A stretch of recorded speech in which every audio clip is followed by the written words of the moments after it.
मेरे परिवार में संघ पहले से ही था। मेरे चाचा जी 1948 में जब गांधी जी की हत्या का एक मिथ्या आरोप लगा करके संघ पर प्रतिबंध लगाया तो संघ के लोगों ने आंदोलन शुरू किया, तो उसमें वो जेल भी गए थे। लगातार 3 टर्म संसद के अंदर रहा, लोकसभा के अंदर रहा। ऑपरेशन सिंदूर के बारे में बात करते हैं। वो हमास के स्टाइल में जो उन्होंने ड्रोन छोड़े थे, लेकिन कोई ड्रोन हमारी आबादी पर नहीं करा और हमने उनके जो नर्व सेंटर थे उनको हमने ध्वस्त कर दिया। ये नया भारत है, अब हम घर में घुस करके मारते हैं, अच्छे ढंग से मारते हैं। आकाश है, ब्रह्मोस है, सबने सिद्ध किया कि हमारी कितनी सामर्थ्य है और आज हम अपनी शस्त्रों की जरूरत का 80% से भी अधिक अपने देश में ही निर्माण कर रहे हैं। आपको चाइना के बारे में क्या लगता है? चाइना को प्रारंभिक बढ़त हमारी गलतियों की वजह से मिली। जब तिब्बत का विषय हो, 1962 की लड़ाई हो या सुरक्षा परिषद में सदस्यता का विषय, सारी दुनिया हमको बनाना चाहती थी। हमने कहा कि चीन को बना दी। ऐसी हमने ताकत जमीन के ऊपर प्राप्त नहीं की है कि यदि चाइना आज हमला कर दे तो हम उसका सामना कर सके। कांग्रेस ने ऑपरेशन सिंदूर को लेकर के बोला है कि राजनीतिक फायदा ले रहा है बीजेपी। देखिए, आगे के इलेक्शन जब आएंगे तब तक मोदी जी और मतलब प्राइम मिनिस्टर के लिए आपको क्या लगता है? ये वैसा जमाना नहीं है कि हुआ आफ्टर नेहरू। किसी परिवार का संगठन नहीं है। 2 लोग हैं, वो पार्टी चला रहे हैं, अगले 30 साल तक वही पार्टी चलाएंगे, चाहे कांग्रेस हो, चाहे समाजवादी हो, चाहे टीएमसी हो। रिलीजन के आधार पर किसी आतंकवाद का विरोध करने का नैतिक बल किसी के अंदर है तो हमारे अंदर है। आपातकाल के समय 21 महीने में लगभग जेल में रहा। The president has proclaimed emergency. This is nothing to panic about. यदि इंदिरा जी संविधान का सम्मान कर लेती, अरे भाई कोर्ट ने उनका चुनाव रद्द कर दिया था, वो इस्तीफा दे देती। उन्होंने कानून ही बदल डाले, उन्होंने संविधान ही बदल डाला, उन्होंने संविधान का प्रियम्बल तक बदल डाला। संसद के अंदर हंगामा होता है, आप पूरे दिन हाउस को नहीं चलने देते हैं तो उस गंगा तक को संकट में हमने डाल दिया है, यमुना संकट में है। ये अच्छा नहीं हुआ। ये 2024 के चुनाव में आपके जगह पे अरुण गोविल जी को टिकट दिया गया, तो क्या आप इससे सहमत है?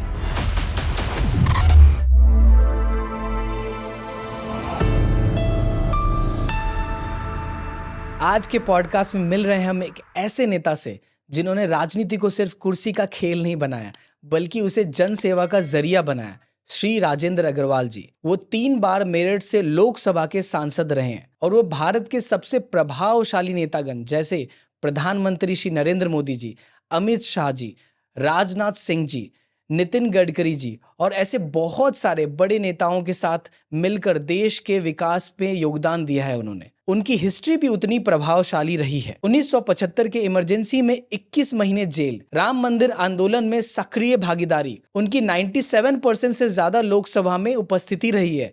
उन्होंने 298 क्वेश्चंस और 8 प्राइवेट बिल्स प्रेजेंट किए हैं और मेरठ की हर समस्या पर उनके साथ साफ सोच और इंडिया की कमिंग लीडरशिप गोल्स के बारे में हमने खुल के चर्चा की है। ऑपरेशन सिंदूर और पार्लियामेंट के सेंसिटिव मोमेंट्स पर भी उनके साथ हमारा डिटेल डिस्कशन हुआ। ये सिर्फ एक पॉलिटिकल पॉडकास्ट नहीं है, ये एक मास्टर क्लास है उन लोगों के लिए जो पॉलिटिक्स को समझना चाहते हैं। तो चलिए स्वागत करते हैं और मिलते हैं श्री राजेंद्र अग्रवाल जी से।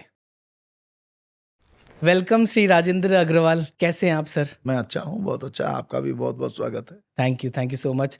आप थोड़ा बताइए अपने बारे में कि आपका पॉलिटिकल जर्नी कैसे शुरुआत हुई? देखिए, मेरी जो पृष्ठभूमि है वो राष्ट्रीय स्वयंसेवक संघ की है। मेरे परिवार में संघ पहले से ही था। अच्छा। मेरे चाचा जी 1948 में जब गांधी जी की हत्या का एक मिथ्या आरोप लगा करके संघ पर प्रतिबंध लगाया, अच्छा। तो संघ के लोगों ने आंदोलन शुरू किया, तो उसमें वो जेल भी गए थे। अच्छा। तो पिताजी या अन्य परिवार के लोग भी संघ से जुड़े हुए थे, तो उस कारण से भी स्वाभाविक रूप से मैं छोटी आयु से ही संघ से जुड़ा और एमएससी मैंने 1970 में किया। 1 साल मैंने कॉलेज में पढ़ाया भी। उसके बाद में संघ का जो पूर्णकालिक कार्यकर्ता होते हैं, जिनको प्रचारक कहते हैं, उसके नाते मैंने काम करना शुरू किया और मैं 13 वर्ष विभिन्न स्थानों पर विभिन्न दायित्वों पर काम किया। आगरा में, पीलीभीत, मथुरा, पटना एटसेट्रा। तो यहीं से जो सामाजिक पृष्ठभूमि थी, संघ की जो पृष्ठभूमि थी, इसके कारण से 1997 मैं प्रत्यक्ष रूप से भाजपा में आया और फिर भाजपा में मैंने विभिन्न दायित्वों को निभाया। मैं महानगर अध्यक्ष था मेरठ का, फिर इसके बाद पश्चिम उत्तर प्रदेश के मेरे पास दायित्व थे एंड फाइनली 2009 में मुझको पार्टी ने मेरठ से प्रत्याशी बनाया।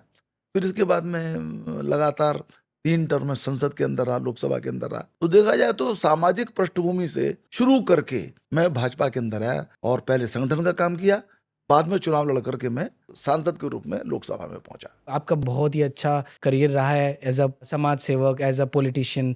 तो क्या आपको फुलफिलिंग लगता है कि आज जो आप कर पाए अभी तक?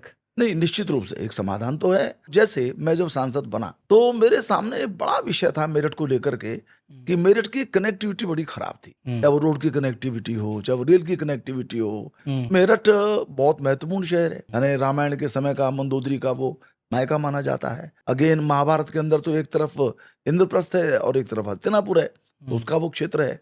फिर 1857 के स्वतंत्र समर का भी वो स्थान है, वहां से शुरुआत हुई 1857 के स्वतंत्र समर की। तो अनेक प्रकार से महत्वपूर्ण एक वो नगर है और वहां पर उद्योग की दृष्टि से, खेती की दृष्टि से, गंगा यमुना का दोआबा है, यानी बहुत अच्छा जलवायु है। तो ये जो सारी चीजें हैं, उसके बाद भी कुछ मेरठ की दिल्ली से कनेक्टिविटी कम होने के कारण से मेरठ के विकास की वो गति नहीं थी जो हो सकती थी, और उसके कारण से बड़ी कठिनाई होती थी। दिल्ली केवल 70-80, 75-80 किलोमीटर, उसमें 3 घंटे 4 घंटे, कई बार फंस जाए तो कितने ही घंटे लग जाएं, ये स्थिति थी।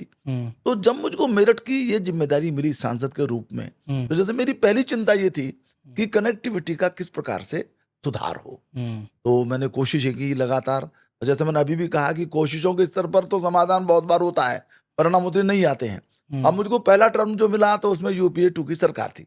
मैं कोई सरकार की आलोचना नहीं कर रहा हूँ, पर ये फैक्ट है ये कि लगातार कोशिश करने के बाद भी मैं कोई हाईवे या अन्य कोई चीज बनवा नहीं पाया। एंड जब सेकंड टर्म मेरा आया 2014 में, माननीय नरेंद्र मोदी जी प्रधानमंत्री बने, तो फिर सारे के सारे विषय एकदम से जैसे प्रायोरिटी पर आ गए। मेरठ दिल्ली एक्सप्रेस हाईवे, उसका शिलान्यास हुआ, उसका निर्माण हुआ, वो पूरा हुआ, लोकार्पित हुआ। फिर आरआरटीएस के अंतर्गत जो रैपिड रेल है, हमको पहली जो रीजनल रेल है वो हमको प्राप्त हुई दिल्ली से मेरठ की, और वो मैं समझता हूँ अगले 2-3 महीने के अंदर ही पूरी full connectivity from Delhi to Meerut rapid rail के माध्यम से मिल जाएगी। 50 मिनट में हम लोग एक दूरी तय कर लिया करेंगे। कनेक्टिविटी का जो इशू था काफी हद तक ये मतलब ये पूरा हुआ, और अन्य दिशाओं के अंदर भी, मेरठ की अन्य दिशाओं के अंदर भी हमको हाईवेज मिले। माननीय मोदी जी, माननीय गडकरी जी या उनके मंत्रिमंडल के संबंधित मंत्री जो इन विषयों से संबंधित थे, बराबर उन्होंने विकास के काम ये कराए। पुरातत्व के हिसाब से आगरा सर्किल के अंतर्गत मेरठ आता था। मैंने मेरठ को स्वतंत्र सर्किल बनवाया, जिससे कि वहां पर पुरातत्व से संबंधित जो हस्तिनापुर है या अन्य महाभारत कालीन जो स्थितियां हैं या 1857 के स्वातंत्र समर से संबंधित जो स्थान है, उनके ऊपर काम हो सके। मेरठ में मतलब नगर निगम का भी बहुत इशू रहा है हमेशा से, जिस तरह से नाले हैं वहाँ पे, गंदगी है, और हम सुनते भी हैं कि टॉप 10 में आता है इंडिया में, मतलब जो नगर निगम का इशू सब है, कचरा है, ये सब चीज़ें। उससे रिलेटेड आपको क्या प्रॉब्लम्स नज़र आए और कुछ आपने उस पर काम किया था? नहीं, ये बात आपने बिल्कुल ठीक कही, और देखा जाए तो ये एक ऐसा अभी भी एक क्षेत्र है जहाँ पर बहुत काम किए जाने की जरूरत है। मैं कोई किसी पर आरोप नहीं लगा रहा हूँ, परंतु 2014 में केंद्र में तो सरकार आई, लेकिन 17 तक हमको केंद्र में अपने अनुकूल सरकार की हमें प्रतीक्षा करनी पड़ी। अच्छा। और ये जब सरकार आई योगी जी की मेरठ के उत्तर प्रदेश में, तब हमको ध्यान में आया कि डबल इंजन की सरकार का वास्तव में क्या परिणाम होता है। जब 17 में प्रदेश में भी सरकार हो गई, केंद्र में भी हमारी सरकार थी, परंतु नगर निगम हमारे पास नहीं था। तो 10 साल के अंदर 14 से लेकर के 24 तक, ये जो 10 वर्ष थे, उसके अंदर मेरठ का जो विकास है वो बाहर तक तो हुआ, सड़कें बनी, रेल बनी, और भी कुछ विभिन्न प्रोजेक्ट्स बने, परंतु ऐसा लगता था, बिल्कुल अनुभव होता था कि वो प्रकाश जैसे मेरठ नगर निगम की सीमा पर आकर के ठहर गया है। तो हम लोग कोशिश भी करते थे, पर हमको बहुत सफलता नहीं मिलती थी। तो चुनौतियां बहुत है, जैसे कूड़े की समस्या है, कंजेशन की समस्या है, सीवरेज की समस्या है, और कुछ हद तक, ज्यादा हद तक तो नहीं, कुछ हद तक शुद्ध पीने के पानी की भी समस्या है। इन सब चीजों को अब हम ले रहे हैं। हमारे पास हमारा मेयर भी है, तो ट्रिपल इंजन की सरकार एक प्रकार से मेरठ के अंदर है, और हमें पूरा विश्वास है कि हमने जब वो ये 1 वर्ष पहले, 1.5 वर्ष पहले हम जब नगर निगम का चुनाव जीते थे, तो हमने कहा था कि अगले 2 वर्ष में आपको मेरठ का चित्र बदलावा दिखाई देगा। तो चीजें बहुत तेजी से बदल रही हैं, और हमें उम्मीद है कि 1 वर्ष बीत गया है, 1 वर्ष और बीत जाएगा, तब तक मेरठ की अंदर की जो समस्याएं हैं, चाहे वो कूड़े की हों, चाहे वो सीवरेज की हों, चाहे वो पानी की हों, चाहे वो कंजेशन की हों, जैसा मैंने कहा, वो काफी हद तक हल हो जाएंगी। थोड़ा ऑपरेशन सिंदूर के बारे में बात करते हैं। अभी बहुत सारे पुख्ता एक्शंस लिए गए थे, तो थोड़ा बताइए क्या ऐसे एज अ गवर्नमेंट अभी हुआ है इस पे काम? देखिए, मैं समझता हूँ कि ऑपरेशन सिंदूर ये हमारी सोच को भी बताता है और हमारी क्षमता का भी परिचय देता है। अब आतंकवादी गतिविधियां तो बहुत समय से चल रही हैं और हमने बहुत बड़े बड़े हमले हमने झेले हैं, परंतु इस प्रकार का समग्र रूप से एक उत्तर ये पहले नहीं दिया गया। या तो पहले जब ये घटनाएं हुई, पुलवामा की हुई या वो बालाकोट की हुई, तो हमने उसका उत्तर दिया, हमने अंदर जाकर के मारा, उससे भी लोगों को संदेश गया। लेकिन इसके बाद भी शायद पाकिस्तान के बारे में हम जानते ही हैं, एस्टेब्लिश्ड है ये कि वो आतंकवाद को बढ़ावा देता है, प्रोटेक्ट करता है और उसका अनेक प्रकार से उसको संवर्धन देता है। परंतु आपको ध्यान होगा कि हम पहले केवल डोजियर्स भेजते रहते थे कि देखो ये देखो भी इसने कराया, भाई देखो आपका ये आदमी पकड़ा गया, वो तो हमारा नहीं है, हमारा नहीं है। यानी पाकिस्तान का तो बड़ा विचित्र हाल था। हम सब देख रहे होते थे कि उसके यहाँ हाफिज सईद है, उसके यहाँ अन्य सारे अपराधी है, दाऊद है, वो तो है ही नहीं करना चाहिए अंदर। उसकी पार्टी के अंदर हमारे यहाँ के लोग जाते रहते थे, पर वो मना ही करता रहता था। माने इस प्रकार की धृष्टता, इस प्रकार की दुष्टता ये पाकिस्तान के द्वारा होती रहती थी। परंतु अब जैसा मैंने कहा, हमारी सोच का भी ये प्रमाण है कि हम इस सोच के नहीं है। हमने कहा कि आपने यदि आतंकवाद को प्रश्रय दोगे, आपको छोड़ेंगे नहीं। और हमारी क्षमता भी कि हमने जाकर के इरादतन उन्हीं पॉइंट्स के ऊपर जो आतंकवाद को प्रश्रय देते लेकिन गहरे थे पाकिस्तान के अंदर, उन पर भी हमने हमला किया, उनको नष्ट किया हमने उनको। और पाकिस्तान को अंदाजा ही नहीं हुआ। पाकिस्तान ने कहा हम तो तैयार हो रहे थे, उससे पहले हमला कर दिया। ये तो उनके राष्ट्रपति ने स्वीकार किया है। तो मैं समझता हूँ कि बड़ा डिसाइसिव और बहुत ही एक समर्थ हमने जवाब दिया है। हमारी सेना, हमारा राजनीतिक नेतृत्व, उसकी इच्छा शक्ति, इस सब का अभिनंदन है। और दुनिया के अंदर इस बात की स्वीकार्यता हो रही है कि हाँ, अब भारत जो है हर प्रकार से अपनी रक्षा करने में और आतंकवाद के गढ़ जो हैं उनको नष्ट करने में सक्षम है। और दूसरा, फिर मैं समझता हूँ कि दुनिया के अंदर भी इस विषय को जिस ढंग से हमने कहा है, अभी जैसे 7 डेलीगेशंस गए, भेजे हैं, सभी दलों के उसके अंदर लोग हैं, वो बता रहे हैं, क्योंकि पाकिस्तान का अपप्रचार चलता है। पाकिस्तान के वो पुरानी फोटो जो कथित उनके फील्ड मार्शल हैं उनको दे रहे हैं, वो उनके प्रधानमंत्री जी, दुनिया भर में हंसी उड़ी, पर वो कह तो यही रहे हैं, फील्ड मार्शल उन्होंने बना दिया उनको, जैसे उन्होंने बड़ी भारी विजय हासिल की हो। वो अनेक प्रकार के सवाल भी खड़े कर रहे हैं। तो वास्तव में पाकिस्तान क्या करता रहा है और हम क्या करते हैं, हमारी क्या सोच है, इस संबंध में भी सिंदूर के इस ऑपरेशन के बहाने, उस घटना के पश्चात हमने प्रतिनिधिमंडलों को भेज करके वैश्विक जनमत को भी समझाने का एक सफल प्रयास हमारा हो रहा है। तो मैं समझता हूँ कि दोनों दृष्टियों से ये जो सिंदूर है, इसने हमारे देश के सम्मान को बढ़ाया है। और भविष्य का कुछ कह नहीं सकते हैं, भविष्य में कोई क्या करेगा, लेकिन कुल मिलाकर के इसकी धाक केवल पाकिस्तान में नहीं, पूरी दुनिया के अंदर ये बैठी है कि भारत की जो सामर्थ्य है अब उससे टक्कर लेना उचित नहीं। सो भारत की सुरक्षा नीति अब क्या है? नहीं, देखिए, भारत की सुरक्षा नीति तो यही है कि हम अजेय रहें। हमारे स्वभाव में प्रारंभ से ही किसी पर हमला करने का नहीं रहा। मतलब जब कभी हमारी ब्रिटिशर्स के आने से पहले जो हमारी जीडीपी इतनी थी कि दुनिया की जीडीपी में उसका 25% की हिस्सेदारी थी, हम समर्थ राष्ट्र थे। लोग हमको सोने की चिड़िया भी कहते थे, लोग हमको विश्वगुरु भी कहते थे, हर प्रकार की सामर्थ्य हमारे पास थी। हमारे पास दक्षिण के जो चोल साम्राज्य है, इन सबकी बड़ी, राजेंद्र चोल, सप्त समुद्रेश्वर की उनको उपाधि थी। माने हमारी सामर्थ्य थी, परंतु हमने कभी भी किसी देश के ऊपर हमने हमला करके कब्जा नहीं किया। हमारे लोग गए, उन्होंने अपनी बात कही, उन्होंने कहा कि देखो भी हमारी जो सोच है, हमारी जो सांस्कृतिक विशेषता ये है, लेकिन उसके बाद भी हमने धर्मांतरण भी नहीं किया हमने। तो हम इसी प्रकार के लोग हैं, ये हमारी सांस्कृतिक विशेषता है। तो हमें किसी पर हमला नहीं करना, हमें किसी देश पर कब्जा नहीं करना, परंतु कोई हमारी 1 इंच भूमि पर भी कब्जा न कर पाए, हम अजेय रहें, ये हमारी नीति है। अब उसके लिए दोनों तीनों चीजें हैं। हमारी जो है फोर्सेस भी समर्थ हो। समर्थ का हमने कहा यह है कि पहले बुलेट प्रूफ जैकेट्स नहीं थे, ठीक प्रकार के वस्त्र नहीं थे, ठीक प्रकार के उपकरण नहीं थे, तो वो हो। हमारी जो फोर्स है वो वेल एजुकेटेड हो, उस प्रकार से, जैसे अब ये जो इसकी बड़ी आलोचना हुई, परंतु इस युद्ध के अंदर वो बात भी निकल करके आई कि जो हमारे ये जो बच्चों की ट्रेनिंग का विषय था, उसको हम लोगों ने किया और उसका परिणाम भी निकल करके आया। तो ये जो सारी चीज है कि हम एक तरफ तो अपनी सेना को वेल इक्विप्ड करें और दूसरे हमारा जो शस्त्रागार है वो भी मजबूत हो। और उसमें देखिए, ये बहुत बड़ी बात है कि लोग सवाल करते थे, एक मैं नाम नहीं लूंगा यहाँ पर, अच्छा नहीं लगेगा, परंतु हमारे उत्तर प्रदेश के बड़े नेता ने कहा कि इनसे सुतरी बम तक नहीं बनाया गया। वो हमारी जो आकाश है, हमारी जो ये ब्रह्मोस है, या हमारे जो और सिस्टम है, जो उन सब ने सिद्ध किया कि हम कितनी, हमारी कितनी सामर्थ्य है। और आज हम अपनी शस्त्रों की जरूरत का 80% से भी अधिक अपने देश में ही पैदा कर रहे हैं, निर्माण कर रहे हैं। तो जो चीजें हैं, ये जो समर्थ भारत बने, सब प्रकार से ताकतवर बने, अजेय भारत बने, तो ये रक्षा नीति का यही एकमात्र उद्देश्य है, जो हमारी परंपरा के भी अनुकूल है, हमारे स्वभाव के भी अनुकूल है।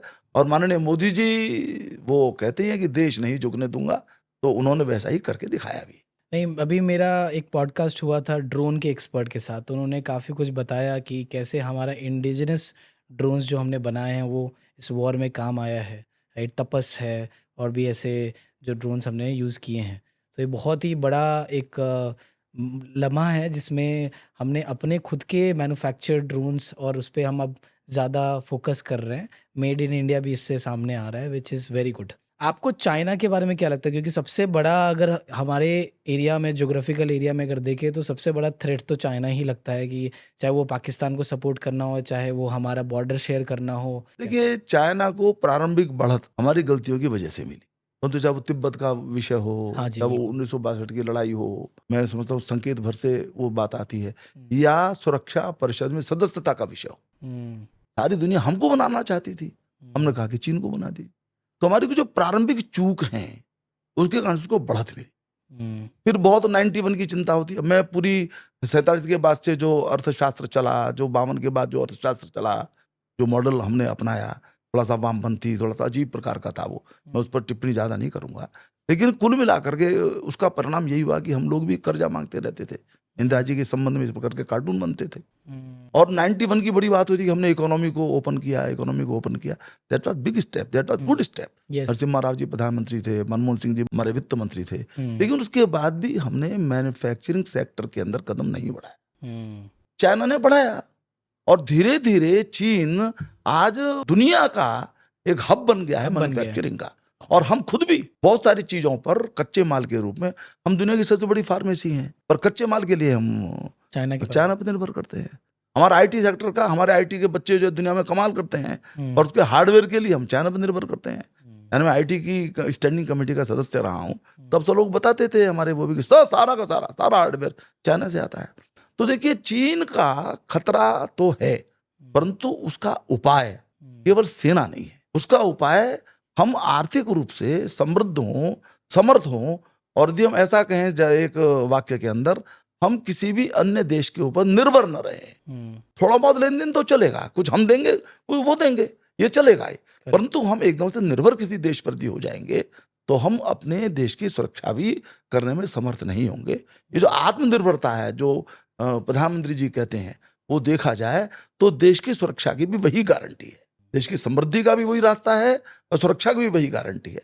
तो वही है, चीन से हमको जी भिड़ना पड़े, पाकिस्तान से भिड़ना पड़े, या अन्य किसी भी देश से, कौन कब क्या रुख लेगा कुछ कह नहीं सकते, तो लेकिन वही उसका मार्ग है। और मैं समझता हूँ कि प्रधानमंत्री नरेंद्र मोदी के नेतृत्व में उस दिशा में बड़ी दृढ़ता के साथ और बड़ी योजना के साथ देश आगे बढ़ रहा है। चाइना का स्ट्रैटेजी ताइवान की तरफ, सेमीकंडक्टर कंट्री एंड एवरीथिंग, वो भी बहुत ज़्यादा, वो हर तरफ से फोर्स अपना रखते हैं। हमारे इंडिया के भी बॉर्डर्स पे जो चाइना से लगे हुए हैं, तिब्बत से लगे हुए हैं, उसमें उनका काफ़ी ज़्यादा रुझान रहा है। और वो चीज़ को हम कैसे, इंडिया, आज का इंडिया या आज की गवर्नमेंट हैंडल कर रही है? चीन मुख्य रूप से साम्राज्यवादी स्वभाव का देश है, इसका पूरा इतिहास ही है उसका। तो जैसे हमने, यदि हम कहें, हमने कहा कि हमने पड़ोसियों के साथ हम अपने अच्छे संबंध सुधारे। हमने छोटे छोटे, अभी भूटान है, वो कोई कहे तो बड़ा छोटा सा देश है, छोटा देश नहीं है वो हमारा पड़ोसी है। या श्रीलंका है, या बर्मा है, मतलब म्यांमार है, हम पाकिस्तान से भी दोस्ती चाहते हैं, नेपाल है, या नेपाल है। हमने प्रधानमंत्री ने कहा कि भाई तुम क्यों लड़ रहे हो, तुम भी अपने बच्चों की चिंता करो ना, अपने नौजवानों की चिंता करो, आपको ध्यान होगा। ये मैंने प्रधानमंत्री लाल किले से भाषण में कहा कि मैं कह रहा हूँ, मैं चाहता हूँ आप ये करो। तो हम, एक तो ये कि अपने जो आसपास का जो क्षेत्र है उसको हम ठीक करें। फिर हमने जैसे कहा लुक ईस्ट, या हमारा जो नॉर्थ ईस्ट है, यानी मैंने देखा है, मैं जो मेरा प्रथम टर्म था 2009 से 14 वाला, मैं उसमें नॉर्थ ईस्ट में गया था, प्रत्येक स्टेट के अंदर गया था मैं। तो मैंने वहाँ की स्थिति देखी है कि किस प्रकार की स्थिति वहाँ की थी कनेक्टिविटी के लिहाज से। मैं तवांग जाना चाहता था, मना कर दिया क्योंकि रास्ता ही नहीं है। और अब बाद में हम लोग हेलीकॉप्टर से गए, हम माने कनेक्टिविटी का ये हाल था। तवांग के अंदर एक सैनिक अधिकारी ने कहा कि सर 50 साल हो गए, 2012 की बात है, बोले 62 को 50 साल हो गए सर, परंतु किसी प्रकार की ऐसी हमने ताकत जमीन के ऊपर प्राप्त नहीं की है कि यदि चाइना आज हमला कर दे तो हम उसका सामना कर सके। ये उन्होंने कहा अधिकारी ने। ये हमारे जो रक्षा मंत्री एंटनी साहब थे, उन्होंने पार्लियामेंट के अंदर कहा है कि हमने इसलिए इंफ्रास्ट्रक्चर निर्माण नहीं किया, सड़कें निर्माण नहीं की कि उससे खामखा हमारे शत्रु को ही लाभ होगा। तो ये जो नीतियां थी इससे नुकसान हुआ, हमने उनको बदला है। हमने जो है आज पूर्व को हम बड़े सम्मान के साथ कि पूर्व हमारे विकास का मार्ग है, पूर्व से के अंदर बहुत क्षमता है, हमने उसका विकास किया है। तो हमने पड़ोसियों के साथ, अपने नॉर्थ ईस्ट के साथ, और फिर कुल मिलाकर के जो मैंने कहा, हमारी जो आर्थिक सामर्थ्य है वो ऐसी बने कि लोग जो है हम पर भी निर्भर हो, हमसे दोस्ती करना चाहें, हम भी कर रहे हैं, वो भी करें। हम देखिए हमारे पास बहुत बड़ा एक प्लस पॉइंट ये है, या 2 प्लस पॉइंट है। नंबर 1, हमारे पास युवा बहुत है, और नंबर 2, हम खुद में बहुत बड़ा मार्केट है, हम सबसे बड़ा मार्केट। किसी भी व्यक्ति को यदि अपना उत्पाद बेचना है तो उसको हमारे पास आना पड़ेगा। हम उसको कैसे बात करते हैं ये हम पर निर्भर करता है।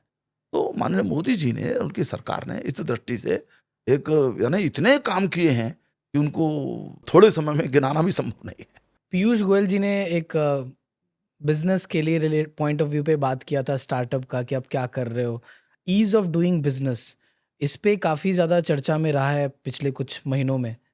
तो आपको क्या लगता है, मतलब जो ईज ऑफ डूइंग बिजनेस है वो बढ़ा है अभी, सही हो रहा है, किस डायरेक्शन में जा रहा है? क्योंकि ओवरऑल अगर किसी भी कंट्री की बात करें तो ग्रोथ का सबसे बड़ा फैक्टर यही है कि कितने ज़्यादा कंपनीज, स्टार्टअप्स बन रहे हैं, कितनी बड़ी कॉरपोरेट्स बन रहे हैं वहाँ पे जो कुछ अच्छा डेवलपमेंट कर रहे हैं, और वो हैंड इन हैंड चलता है।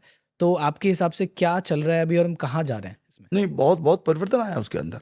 ये तो है कि हमारा जो रैंक होती थी वो 150 से ऊपर होती थी दुनिया के अंदर, फिर वो 60 से नीचे आई, और भी नीचे आई, और धीरे धीरे अब वो स्टेप जरा धीरे धीरे होंगे। एक तो हमने बिग लीप तो हम ले चुके हैं, और बराबर ईज ऑफ डूइंग बिजनेस हो या यहाँ के अन्य कानून हो, उसको हमने बहुत संशोधन भी किया है। देखिए विकास है जो जब हम करते हैं तो समस्याएं तो निरंतर नई नई प्रकार की आएंगी। अब आज जो है क्रिप्टो करेंसी का विषय हो गया कहीं पर, या कहीं पर ये AI का विषय हो गया, या अब सेमी कंडक्टर का ही विषय है, या सारे विषय चीजें आएंगी।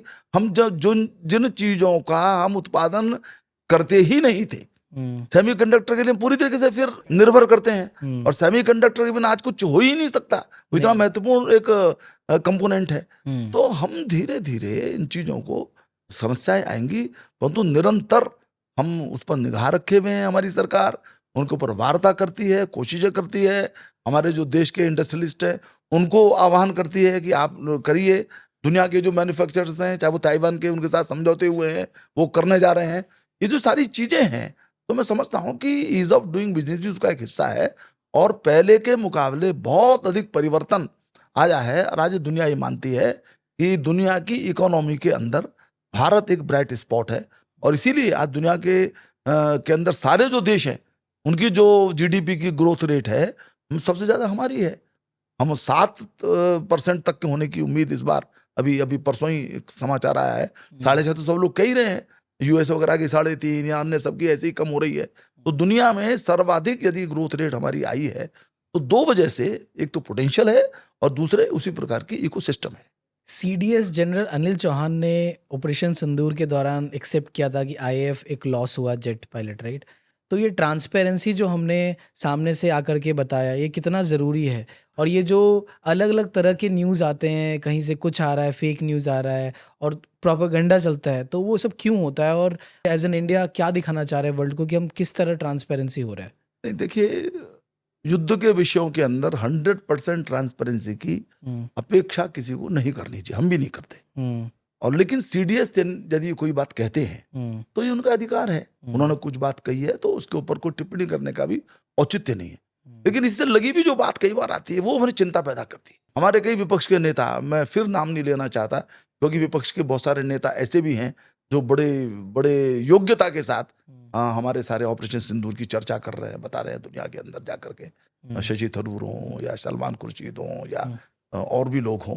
तो मैं उसकी नाम नहीं लेना चाहता किसी दल के व्यक्ति का, लेकिन ये सवाल खड़े करना कि साहब इतने जहाज गिर गए और ये बता क्यों नहीं रहे, भाई आपको क्या इंटरेस्ट है इसके अंदर? और चौहान CDS महोदय ने ये बात कही कि जब हम लड़ते हैं तो थोड़ा बहुत नुकसान तो होता है, ऐसा थोड़ी हो जाएगा हम 10 घूंसे मारेंगे तो एक घूंसा हमको नहीं पड़ेगा, पड़ सकता है हमको। लेकिन कुल मिला करके हमने अपना डिफेंस सिस्टम इतना मजबूत रखा कि किसी नागरिक क्षेत्र के अंदर उनकी 1000 कोशिशों के बाद भी नुकसान हम नहीं पहुंचा पाए। उन्होंने कोई कम वो हमास के स्टाइल में जो उन्होंने ड्रोन छोड़े थे, लेकिन कोई ड्रोन हमारी आबादी पर नहीं करा, ये साधारण बात है, बहुत असाधारण बात है। और हमने उनके जो बिल्कुल नर्व सेंटर थे उनको हमने ध्वस्त कर दिया। तो ये चीज बहुत महत्वपूर्ण है। और मैं समझता हूं कि युद्ध का जो परिणाम है, सब प्रकार से सब एक्सपर्ट्स ने उसको माना है, हम तो कह ही रहे हैं, लेकिन दुनिया के भी एक्सपर्ट्स ने माना है कि ये निर्णायक जीत थी भारत की। और पाकिस्तान भी अब क्रमशः मानने लगा है। मैं समझता हूँ कि फील्ड मार्शल बनने के बाद भी जो मुनीर साहब की गर्दन झुकी हुई रहती है, वो इस बात का प्रमाण है कि उन्हें भी पता है कि जीत भी तो कुछ नहीं, हम अच्छे तरीके से पीटे गए हैं भारत के द्वारा। कांग्रेस ने ऑपरेशन सिंदूर को लेकर के बीजेपी को उसका फायदा लेने के लिए बोला है कि इसका राजनीतिक फायदा ले रहा है बीजेपी। नहीं, यदि हम ये कह रहे हैं कि ऑपरेशन सिंदूर हुआ और हम सेना का भी अभिनंदन करते हैं, हमने जो यात्राएं निकाली, हमने भाजपा का झंडा लेकर यात्रा नहीं निकाली, तिरंगा लेकर यात्रा निकाली, हमने सेना का अभिनंदन किया। हाँ जी। लेकिन नेतृत्व का अभिनंदन तो है। एक नेतृत्व तो वो है जो कहता है कि गोली मत चलाना, गोली का जवाब गोली से मत देना। और एक नेतृत्व ये है कि आपको जो करना हो उचित वो करिए, आपको ठोकना हो तो ठोकिए। फर्क तो पड़ता है इस चीज का। एक नेतृत्व वो था जो राफेल का सौदा इसलिए नहीं कर पाया कि कमीशन सेट नहीं हुआ। हमारी वायुसेना कब से मांग रही थी राफेल, नहीं मिल पाया उनको। और एक नेतृत्व वो है उसने राफेल भी मुहैया कराया। एक नेतृत्व वो है जिसने जो हमारी बेंगलोर का में उत्पादन बंद हो गया था, ठप हो गया था बिल्कुल हिंदुस्तान एरोनॉटिक्स HAL के अंदर, और वो अब वहां पर जो तेजस बना रहा है, एक्सपोर्ट करने की स्थिति आ रही है। तो फर्क तो इस बात का ध्यान में आएगा। और देखिए, ये कोई श्रेय लेने की बात नहीं है, जनता अपने आप श्रेय देती है। हम कोई श्रेय ले नहीं रहे हैं, हम ये बता रहे हैं जनता को कि देखिए ये नया भारत है, अब हम घर में घुस करके मारते हैं, अच्छे ढंग से मारते हैं, तो स्वाभाविक रूप से जनता का शौर्य के प्रति एक प्रेम है वो बढ़ता है, नेतृत्व के प्रति विश्वास बढ़ता है, फिर वो चुनाव के अंदर भी अपना काम दिखाता होगा। 2024 के चुनाव में आपके जगह पे अरुण गोविल जी को टिकट दिया गया, तो क्या आप इससे सहमत है और आपका इस पे क्या दृष्टिकोण है? जब टिकट दिया गया था तब भी मैंने इसका स्वागत किया था निर्णय का। मैं इसके विरोध में बिल्कुल भी नहीं, कोई बात ही नहीं थी। मैं मूलतः कार्यकर्ता हूँ, संघ का, भाजपा का कार्यकर्ता हूँ, तो वही मेरी प्रतिक्रिया थी। मैंने सब 10 साल से लोगों को समझाता आता था कि भी जो भी निर्णय करें पार्टी, कई बार आपके मन के अनुकूल ना हो तो भी उसको स्वीकार कीजिए। अब मेरा नंबर आया तो मुझको भी तो उसको स्वीकार करना था, तो मैंने वैसा ही किया। और देखिए, मैं ऐसा सोचता हूँ, ये मेरी पक्की धारणा है कि नेतृत्व का जो विजन है वो थोड़ा बड़ा होता है, वो दूर तक देखता है। और उसी नाते मैंने इस निर्णय को स्वीकार किया, पूरी ताकत लगाई अच्छे ढंग से। हम लोग जैसे स्वयं का मैं अपना चुनाव लड़ता था, उसी ढंग से मैंने अरुण गोविल जी के चुनाव के अंदर भी परिश्रम किया। और हमें बड़ा समाधान है कि लगातार चौथी बार हम लोगों ने भाजपा के लिए मेरठ की सीट को जीता। बीजेपी के अंदर लीडरशिप डायनामिक्स और टिकट डिस्ट्रीब्यूशन प्रोसेस का आपका क्या अनुभव रहा है, और अभी बीजेपी किस तरफ जा रहा है? मतलब मैं देखता हूँ कि काफ़ी यूथ और उस तरफ यंग जनरेशन की तरफ भी उनका रुझान है, बिकॉज टेक सैवी और वो सारी चीज़ें। तो आपका भी क्या अनुभव रहा है इस मामले में? भारतीय जनता पार्टी एक परिवार की पार्टी तो है नहीं कि वहाँ पार्टी में स्टेगनेंसी है, नहीं, मैं कोई उसमें नहीं कह रहा। और ये केवल उसकी बात नहीं है, केवल कांग्रेस की बात नहीं है, भाई समाजवादी पार्टी में। अब जैसे संसद के अंदर हमारे अखिलेश यादव जी ने कुछ बात कही, तो हमारे गृह मंत्री महोदय ने कहा कि मुझे पता है अगले 30 साल तक आप अध्यक्ष रहने वाले हो। तो एक प्रकार की वहां पर एक जड़ता है नेतृत्व की दृष्टि से। मैं और भी सारे दल में सबका नाम लेने की जरूरत नहीं समझता, वो जड़ता हमारे यहाँ नहीं है, क्योंकि हम कार्यकर्ता आधारित पार्टी हैं। और बराबर हमारे यहाँ अध्यक्ष हर 3 साल में, 4 साल में कई बार कोई कारण हो जाते हैं, जैसे इस बार भी हो गया, 1 आध साल 6 महीने ज्यादा लग गए, लेकिन हमारे यहाँ बराबर बदलते रहते हैं। और 2 टर्म के बाद तो बदलना ही बदलना है अध्यक्ष को। तो अभी अमित शाह जी थे, या नड्डा जी हैं, कल कोई और होंगे, या इसी प्रकार से प्रदेशों के अंदर भी, जिलों के अंदर भी अभी संगठन के चुनाव चल ही रहे हैं उत्तर प्रदेश के अंदर, लेकिन जिलाध्यक्ष बदले गए हैं। तो हमारे यहाँ ये जो एक गतिशीलता है नेतृत्व की, वो बराबर है, और हम सामूहिक निर्णय के आधार पर पार्टी को चलाते हैं। और मैं समझता हूं कि आज नौजवान के सामने एक आइकन के रूप में सेवा का लक्ष्य लेकर के जो लगभग 24 घंटे काम करता है, ऐसे प्रधानमंत्री उनके सामने हैं, ऐसे संगठन के अन्य लोग भी उनके सामने हैं। तो युवा भी आकर्षित हुए हैं कि देयर इज समवन जो केवल देश को, समाज को ध्यान में रख करके काम कर रहा है, तो उनको भी लगता है कि प्रेरणा लेनी चाहिए, इसलिए नए नए लोग जुड़ रहे हैं। आगे के इलेक्शन जब आएंगे तब तक मोदी जी और मतलब प्राइम मिनिस्टर के लिए आपको क्या लगता है, क्या कैंडिडेट और कैसा आगे होने वाला है, देश क्या देखेगी, किसको देखता है? नहीं, आप बिल्कुल निश्चिंत रहिए, जो गतिशीलता पार्टी के अंदर है वो धीरे धीरे अपने आप ही सब रास्ते निकाले। ये वैसा जमाना नहीं है कि हु आफ्टर नेहरू, वैसा जमाना नहीं है। हमारे यहाँ तो हमेशा पूरी की पूरी टीम है, राष्ट्रीय स्तर पर भी, प्रदेश स्तर के ऊपर भी, और वही टीम आज लगता है कि भी प्रधानमंत्री नरेंद्र मोदी जी हैं तो वही सब निर्णय कर रहे हैं, ऐसा नहीं है। देखा जाए तो माननीय प्रधानमंत्री जी भी सबसे विचार विमर्श करके निर्णय करते हैं। 2014 में जैसे प्रधानमंत्री जी आए, वो कैंडिडेट थे मोदी जी, तो उनके रूप में ही ये पूरा प्रोजेक्ट किया गया था और जो बहुत सक्सेसफुल भी रहा, और उसका रिजल्ट सबको पता है। 2014 से आज 2025 में हम हैं। तो उसी तरह नेतृत्व और लीडरशिप का बहुत बड़ा रोल होता है किसी भी मतलब कैंपेन को, अगर हमें आगे उस पर्टिकुलर दल को आगे बढ़ना है। तो उस हिसाब से ही मेरा थिंकिंग है कि मतलब आगे कौन है जिसको इंडिया देख सकता है कि नेक्स्ट फ्यूचर लीडर ये हमारे होंगे। मोदी जी भी जब केंद्र के अंदर आए, उससे पहले उनका एक रिकॉर्ड था, ट्रैक रिकॉर्ड था as a CM in Gujarat, as a CM. और उससे पहले भी यदि आप देखें तो जिस प्रकार से उन्होंने जो आंदोलन थे, चाहे वो लाल चौक का हो, चाहे वो राम जन्मभूमि आंदोलन हो, उसके अंदर उनकी जो भूमिका थी, उनकी संगठन क्षमता थी, उनका ट्रैक रिकॉर्ड था पीछे का। और उसके कारण से जब उनका नाम प्रस्तुत हुआ तो उसकी स्वीकार्यता पूरे देश के अंदर हो गई। हमारे ग्रामीण क्षेत्र से लोग आते थे तो वो कहते थे कि साहब जो है, अब तो धरती बोल रही, मोदी जी बनेंगे प्रधानमंत्री। तो ये जो उनकी साख थी, ये असल सवाल तो साख का होता है। और मैं देखता हूं कि जैसे आपने कहा कि हमारे यहाँ संगठन के अंदर ये कोई किसी परिवार का संगठन नहीं है। दो लोग हैं, वो पार्टी चला रहे हैं, अगले 30 साल तक वही पार्टी चलाएंगे। अनेक दल आप देख लीजिए, चाहे कांग्रेस हो, चाहे समाजवादी हो, चाहे टीएमसी हो, या अन्य दल भी हो, मैं नाम लेने की जरूरत नहीं समझता। तो हमारे यहाँ तो निरंतर नेतृत्व बदलता रहता है, और उसमें हमको इसलिए कठिनाई नहीं होती क्योंकि इस प्रकार के क्रेडिबल नेताओं की एक लंबी जो टीम है, एक बड़ी टीम भाजपा के पास है, चाहे वो राष्ट्रीय स्तर पर हो, चाहे प्रदेश के स्तर पर हो। आपने महिलाओं को 50% रिजर्वेशन और इवन एनवायरमेंटल एजुकेशन के ऊपर बिल्स के बारे में काम किया। आपका उसका क्या एक्सपीरियंस रहा? आपने उसको क्यों प्रस्तुत किया और उसके आगे क्या उस पर कुछ एक्शंस हुए? देखिए, महिलाओं के विषय में हम प्रारंभ से ही ये नजरिया रखते हैं कि महिलाओं की भागीदारी बढ़नी चाहिए। बिल्कुल। और हम क्योंकि सांस्कृतिक राष्ट्रवाद वाले लोग हैं, इसलिए हम बराबर अपनी परंपरा से उस बात को कहते आते हैं। किसी ने कुछ लिख दिया, अभी 100 साल पहले, 50 साल पहले कुछ कुरीति आ गई, कुछ पर्दा आ गया, कुछ अन्य चीज आ गई, हम ये कहते हैं कि नहीं, हम ऐसे नहीं थे, हमारी सोच ऐसी नहीं थी। हमारे यहाँ वेद सबसे, ऋग्वेद सबसे पुराना ग्रंथ माना जाता है। उसके अंदर जो ऋषि हैं, जो मंत्र दृष्टा हैं, कि हमारी महिलाएं हैं। बहुत सारे उदाहरण, गार्गी के उदाहरण हम देते हैं। जो नवरात्र के मंत्र हैं उसके अंदर हम या देवी सर्वभूतेषु मातृरूपेण संस्थिता, या यत्र नार्यस्तु पूजन्ते रमन्ते तत्र देवता। और ये केवल कहने की बात नहीं, ये हमारे ट्रेडिशन के अंदर था। जैसा मैंने कहा कि वेद की जो ऋषि थी वो महिलाएं थी, या और बहुत सारी चीजें। तो उसी को आधार बना करके हम ये कहते रहे, यदि हमारे देश की सामर्थ्य थी तो इस वजह से थी कि हमारा महिलाओं की भागीदारी थी, और इसलिए हमें महिलाओं की भागीदारी बढ़ानी चाहिए। तो आज जो कुछ भी कमियां यदि देश के अंदर हैं, हम उनको क्रमशः आगे बढ़ाएं, महिलाओं को आरक्षण दें, महिलाओं को प्रोत्साहन दें। और आप देखिए, अभी 4 दिन पहले ही नेवी के अंदर हमारी जो बेटियां हैं वो कमीशन होकर के अफसर बनी हैं। तो प्रत्येक मोर्चे पर हमारी महिलाओं की भागीदारी बढ़ी है, और माननीय मोदी जी के नेतृत्व में उसके विषय की चिंता हुई है। हम भी उसके अंश हैं, अंग हैं, तो उस नाते हमने भी उसमें कोशिश की, योगदान किया। Designated states of sponsor terrorism के ऊपर भी बिल आपने डाला था, तो इसका आपको क्या इम्पैक्ट होता है हमारे फॉरेन पॉलिसी और इन सब पे? आपका ये क्या असर पड़ता है इस तरह के बिल्स लाने से, और क्यों लाना चाहिए? नहीं, देखिए, ये एक प्रकार से ये अपनी बात संसद के पटल पर रजिस्टर करना है। अच्छा।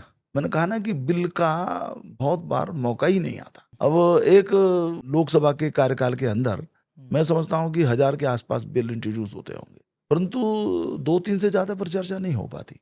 तो रजिस्टर करना ही है ये। और क्योंकि स्टेट स्पॉन्सर्ड आतंकवाद का तो हम ही लोग मुकाबला कर रहे हैं बराबर, और हम ये चाहते हैं कि इसके अंदर एक वैश्विक जनमत बने। प्रधानमंत्री जी ने बार बार इस बात को कहा है।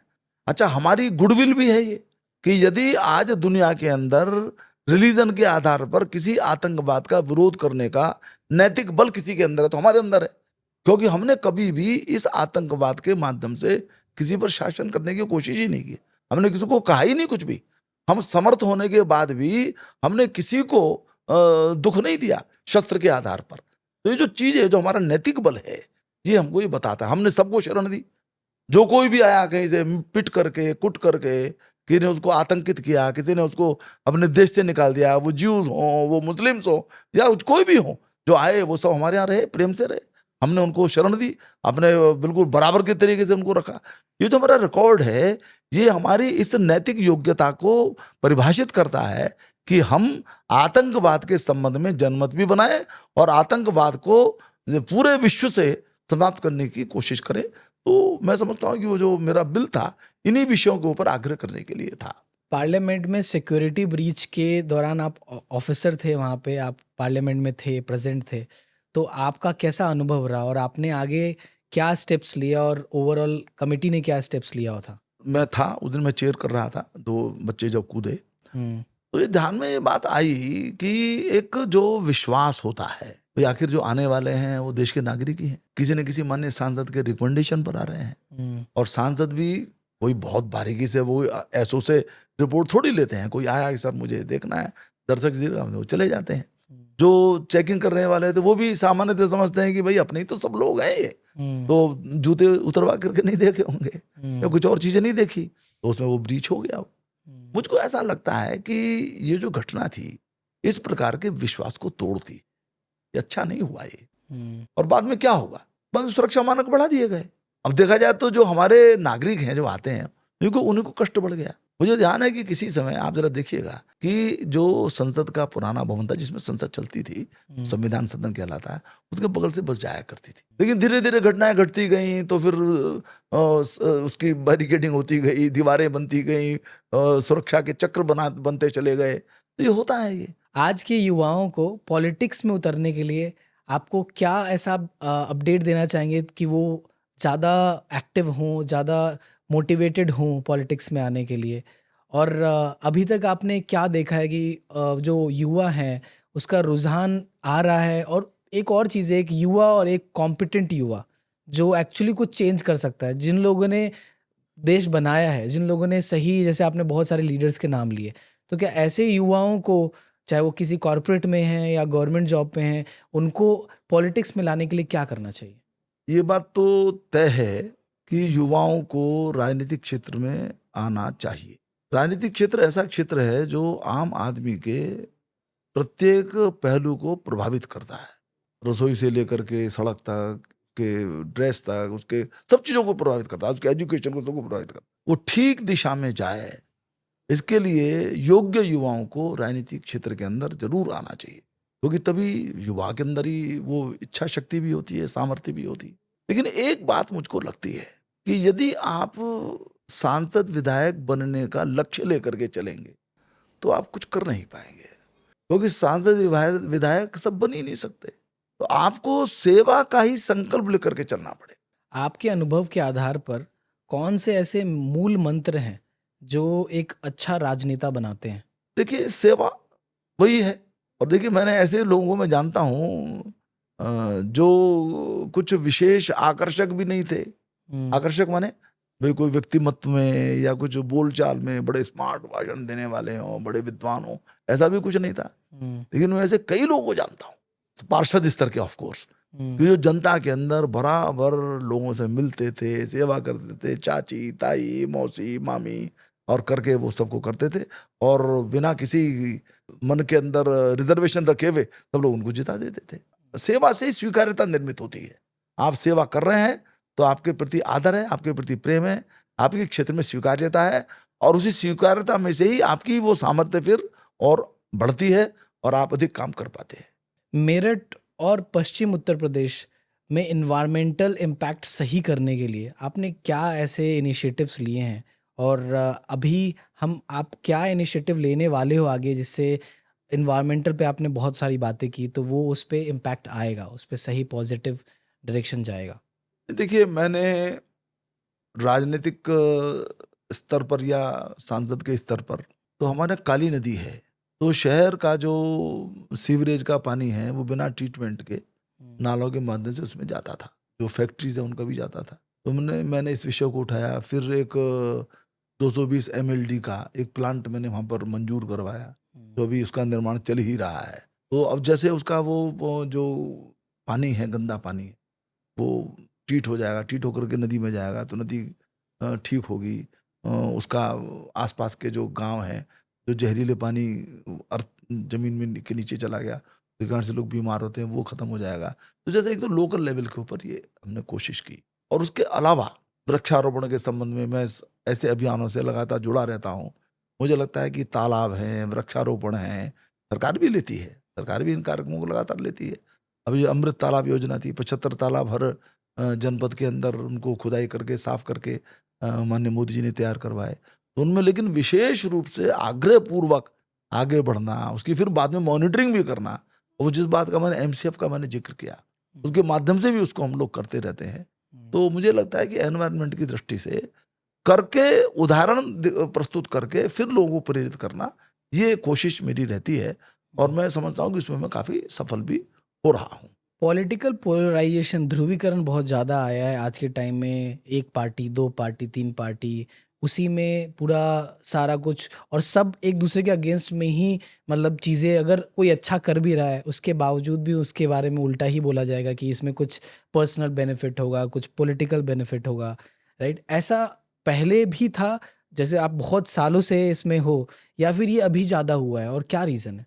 नहीं, पहले भी था, ऐसा तो नहीं पहले नहीं था, पहले भी था, लेकिन बहुत समय तक, यानी आप 1952 में पहला चुनाव हुआ, और उससे लेकर के लगभग 1970 तक, 67 तक, 70 तक, 20 साल तो ऐसे रहे कि जब किसी प्रकार की अन्य कोई दलीय स्थिति किसी अन्य दल की नहीं थी। अच्छा, द्विदलीय ही था, हाँ। या द्विदलीय क्या, बल्कि सिंगल ही था। सिंगल ही दल था। हाँ। तो कोई इस प्रकार की बातें होती नहीं थी।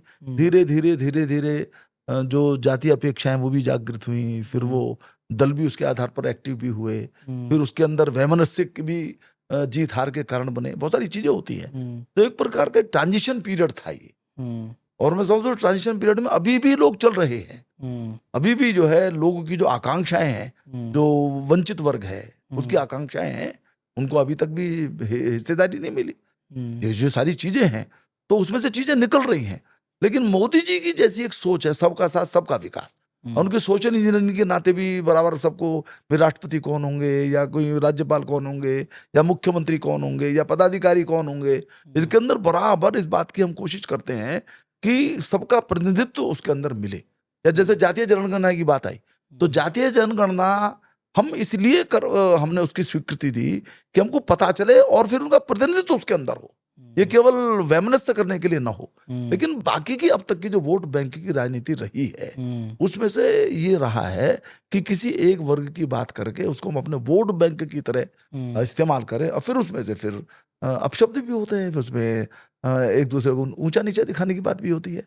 तो मोदी जी की या भाजपा की राजनीति में अन्य दलों की राजनीति में फर्क है, परंतु ये समस्या है, और मैं समझता हूँ कि ट्रांजिशन पीरियड है, धीरे धीरे लोगों को ध्यान में आ रहा है।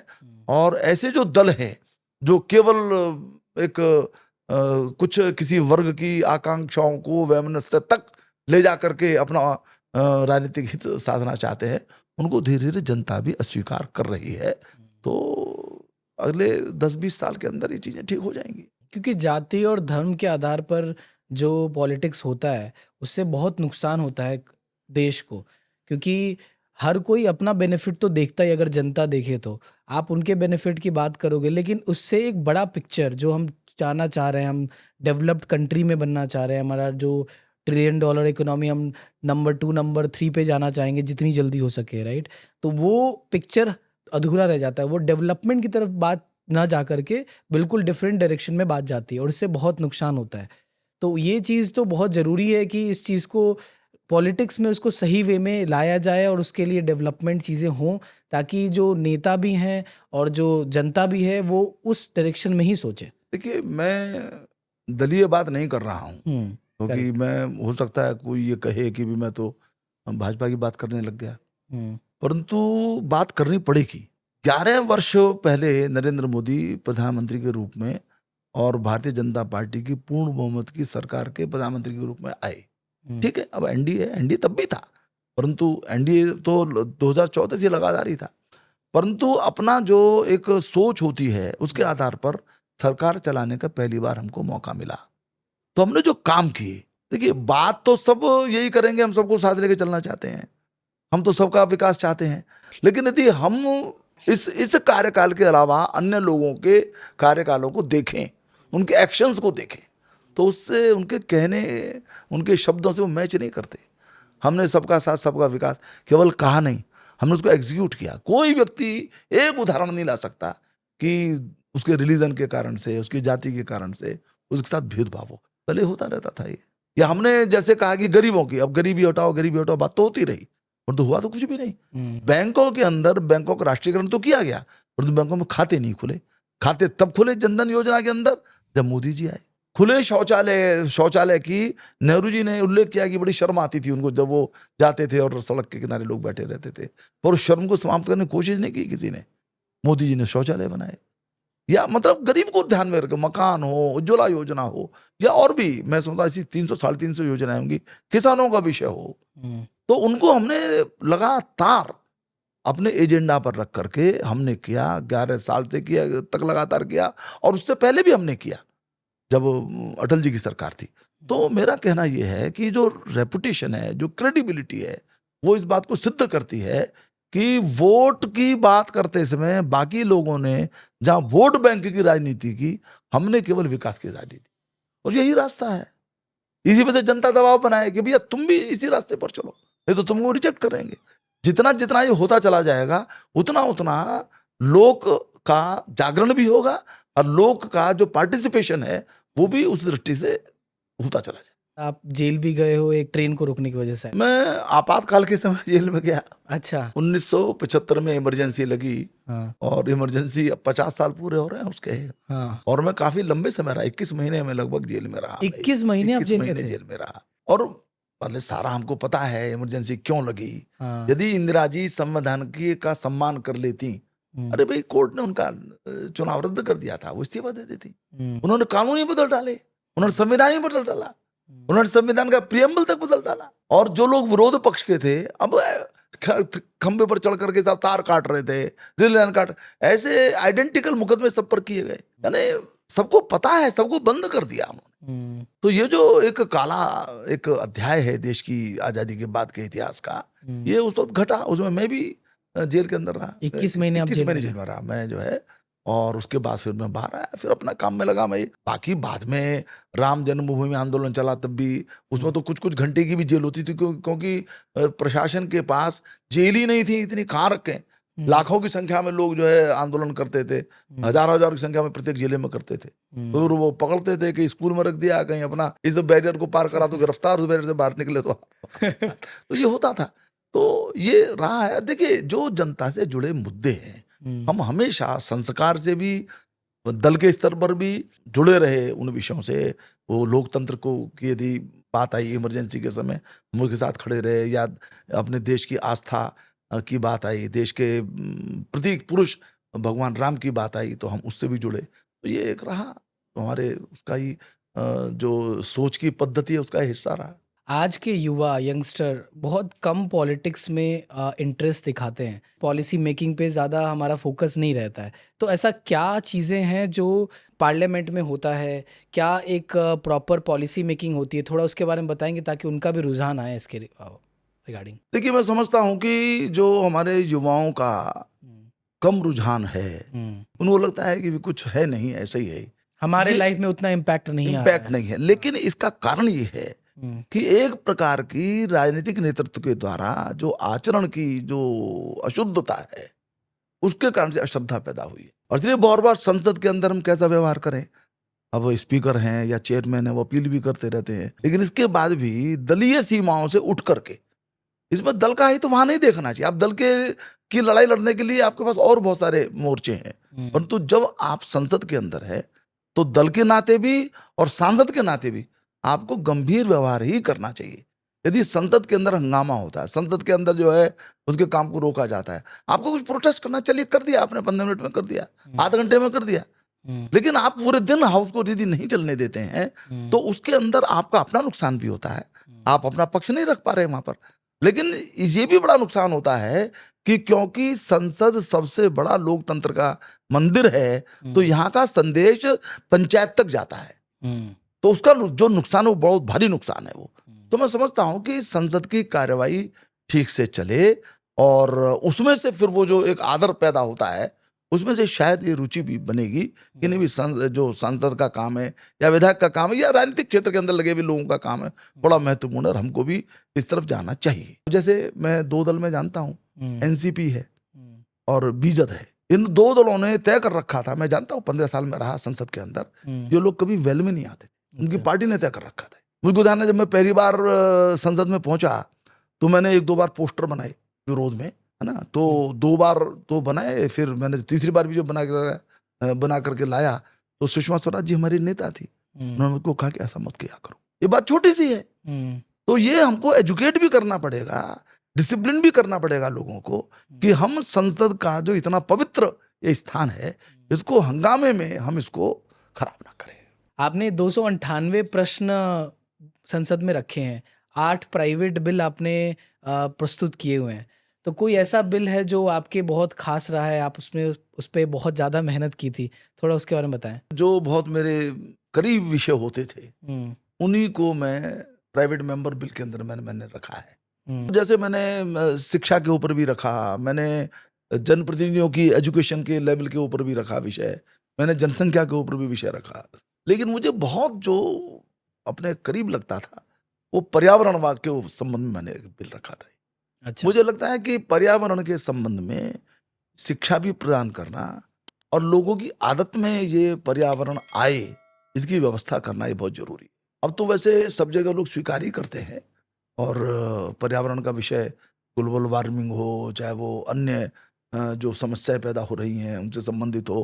अब आज मौसम अभी 9 तपा था, ये 9 दिन तपने के थे, लेकिन आंधी तूफान आते रहे, वर्षा होती रहे, तो हो सकता है कुछ प्लेजेंट लगा हो, लेकिन ऋतु चक्र की दृष्टि से अच्छा नहीं है ये। आज नॉर्थ ईस्ट में जो हो रहा है या अन्य पूरे दुनिया के अंदर ही हो रहा है ये, तो ये जो प्राकृतिक अव्यवस्था है वो इस कारण से भी हमने पर्यावरण के साथ बहुत अधिक छेड़छाड़ की। अब मैं देखता हूँ, मैं छोटा था, यानी आज से 50 साल पहले के मैं स्मरण करूँ तो हमारी नदियां बड़ी साफ सुथरा जल लेकर के चलती थी, कुओं के अंदर पानी था, शुद्ध पानी था, आप खींचिए पी लीजिए। लेकिन आज वो स्थिति बदल गई है, नदियां हमारी नाले में बदल गई हैं, गंगा तक को संकट में हमने डाल दिया है, यमुना संकट में है। ये जो परिस्थितियां हैं ये, अरे तो 2 महीने बड़ी नदी कहीं, नदियों का यही हमने हाल कर दिया है। और समस्या ये भी लगती है कि यदि यही लापरवाही चलती रही तो केवल 10-15 साल के अंदर अंदर पीने का पानी के लिए कितना संघर्ष हमारे आने वाली पीढ़ियों को करना पड़ सकता है। तो ये जो सारे विषय हैं, अब ग्लोबल वार्मिंग में ये बात आती है कि 1 डिग्री सेल्सियस यदि टेम्परेचर बढ़ जाए तो बहुत सारी जमीन डूब जाएगी। ये सब लोगों के आंकड़े हैं, ग्लेशियर्स पिघलते चले जा रहे हैं। माने एक बात नहीं, बहुत सारे विषय है, लंबा विषय है ये भी। तो कुल मिलाकर के पर्यावरण के संबंध में लोग सतर्क हों, सक्रिय हों, लोगों को जानकारी तो है कि हाँ भी कुछ गड़बड़ तो हो रहा है, परंतु उसके प्रति अभी भी लोग सक्रिय नहीं है। अभी भी लोग सावधान होने के बाद भी अपनी क्रिया में उसको नहीं दिखा रहे, अभी पानी वेस्ट करते हैं, अभी पानी को गंदा करते हैं, अभी भी सिंगल यूज प्लास्टिक उसका उपयोग करते हैं, अभी भी थैलियों में भर करके कूड़े को नदियों में डालते हैं। ये जो सारी चीजें हैं, इसके विषय में लोग जागरूक हों, सक्रिय हों और पर्यावरण के संबंध में बहुत अधिक ध्यान दें, ये बहुत जरूरी। वेल, बहुत ज़्यादा इंटरेस्टिंग हमारा कॉन्वर्सेशन रहा, बहुत सारी चीज़ें जानने को मिली। मेरे लिए पर्सनली भी ये काफ़ी न्यू था क्योंकि मैं पॉलिटिक्स को बहुत दूर से देखता हूँ, ठीक है, लेकिन इससे बहुत कुछ आइडिया लगा कि जो जन सेवा में लगे हैं वो कैसी सोच रखते हैं, पार्लियामेंट कैसे रन होता है, और इन सब चीज़ों से रिलेटेड मेरे को लगता है आज के यूथ को ज़्यादा जानने की ज़रूरत है। पॉलिसी मेकिंग कैसे होती है, गवर्नमेंट रन कैसे करता है। एक नेता बनने के लिए आपको पहले नेता समाज में बनना पड़ेगा, आपको उस समाज को कैसे आगे लेके जाना है, और ये कई हद तक जो हम कर रहे हैं as a private corporate jobs, उससे बहुत ही डिफरेंट करियर है इसमें। तो मैं आपसे लास्ट एक क्वेश्चन पूछना चाहूँगा कि किसी को अगर पॉलिटिक्स में करियर तो नहीं बोलना चाहूँगा, बट फिर भी for the lack of word career बनाना चाहे पॉलिटिक्स में, तो उसको क्या करना चाहिए? आज के नेता को इसको कैसे अप्रोच करना चाहिए, आज के युवा को? अपने विचार के अनुसार मैं कहूंगा, क्योंकि दलीय लोकतंत्र है, वैसे इंडिविजुअली भी व्यक्ति कर सकता है, हाँ, परंतु यहाँ पर राजनीतिक क्षेत्र की बात आ रही है। सेवा करने के लिए तो राजनीति के अलावा भी बहुत सारे क्षेत्र हैं, तो ही कैन गो एनीवेयर। हाँ। परंतु राजनीतिक क्षेत्र की यदि बात है तो मैं कहूंगा कि अपने विचार के अनुसार एक दल का वो चयन करे और उसका सदस्य बने और वहां पर काम शुरू करे।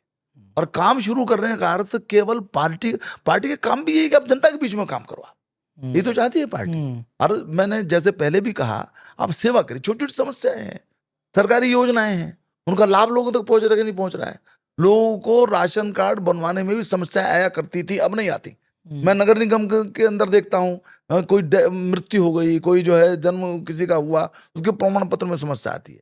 या कहीं पर कोई छोटा मोटा लोन लेना है, कहीं पर जो है बच्ची के योजना चलती रहती है, कन्या सुरक्षा योजना है, या कहीं कोई विवाह किसी का होना उसका, माने इस प्रकार की जो सरकार की योजनाओं के भी काम है कि वृद्धावस्था पेंशन है वृद्धावस्था की, या कहीं पर दिव्यांग पेंशन है। अब जरा देखिए उसमें वो क्या मदद कर सकता है और निस्वार्थ करे। ये नहीं कि उसके अंदर, हाँ, क्योंकि देखिए निस्वार्थ नहीं करेगा तो वो खो जाएगा, उसका कोई महत्व नहीं होगा। तो क्या ये पार्ट टाइम किया जा सकता है अपने काम के अलावा? तो नहीं, ये तो है, हाँ, इतना कर सकता है, 3-4 घंटे भी दे देगा। लेकिन ये बात ठीक है कि राजनीतिक क्षेत्र के अंदर आज बहुत अधिक समय की अपेक्षा रहती है, तो इस समय तो बढ़ाना पड़ेगा ये। लेकिन यदि इतना भी करेगा, 4 घंटे 5 घंटे भी करेगा, तो धीरे धीरे एक तो उसको राज कार्य की समझ आएगी, दूसरे उसको सेवा करेगा तो उसको लोगों के अंदर आदर बढ़ेगा, प्रेम बढ़ेगा, और उसके कारण उसका दायरा बढ़ेगा। और उसी दायरे में से जब वो जमीनी स्तर पर स्वीकार्यता होती है, तभी ऊपर की तरफ स्वीकार्यता हो, तब दल है वो उसको स्वीकार करेगा, उसको कुछ जिम्मेदारी भी दे सकता है, उसको चुनाव भी लड़वा सकता है। और फिर मैंने कहा सेवा यदि लक्ष्य है तो वो परेशान नहीं होगा प्रतीक्षा करने में, हो जाएगा, नहीं तो सेवा का धर्म तो उसके पास है ही। तो मैं सोचता हूँ कि यही रास्ता है, कोई शॉर्टकट इसके अंदर नहीं है। शॉर्टकट से हो सकता है कोई किसी वर्ग विशेष का होने के कारण से, या किसी अन्य किसी कारण से, आपके पास बहुत पैसा है इस कारण से यदि आपको तात्कालिक यश प्राप्त भी हो गया तो स्थायी नहीं होगा। तो मैं समझता हूँ कि यही रास्ता है, इसी पर करके नौजवान आगे बढ़ें। और राजनीतिक क्षेत्र बहुत महत्वपूर्ण क्षेत्र है, बहुत चैलेंजिंग क्षेत्र है, और बहुत सिखाने वाला भी क्षेत्र है। तो उसमें आप आएँ और सेवा करें। कैरियर तो आपने भी नहीं कहा, मैं भी कैरियर नहीं कह रहा हूँ, परंतु उसके अंदर एक जीवन को दिशा जरूर मिलेगी, इतना मुझको विश्वास है। बहुत बहुत धन्यवाद आपको। आपने बहुत सारा ज्ञान दिया हमें पॉलिटिक्स के रिगार्डिंग। आपके बहुत सारे अलग अलग तरह के जो विचार हैं अलग अलग नीति पे, वो बहुत ही ज़्यादा लोगों को कार्यकाल में कोई भी जो आगे करना चाहेगा या कोई जाना चाहेगा उसमें काम आएंगे। Thank you so much sir. बहुत बहुत धन्यवाद, बहुत बहुत शुभकामनाएं।